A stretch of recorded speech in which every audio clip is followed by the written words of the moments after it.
அண்ணா அஜித்தண்ணா விடாதடா, இன்னொரு வாட்டி ஏத்தி அடினா எல்லாருக்கும் இன்னொரு வாட்டி சாமி ஒருத்த போட்ட போட்டு.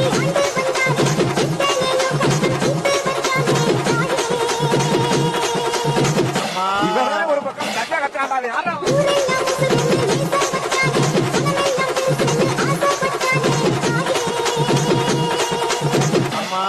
இவங்கிட்ட யாருப்பா மைக்க கொடுத்தது?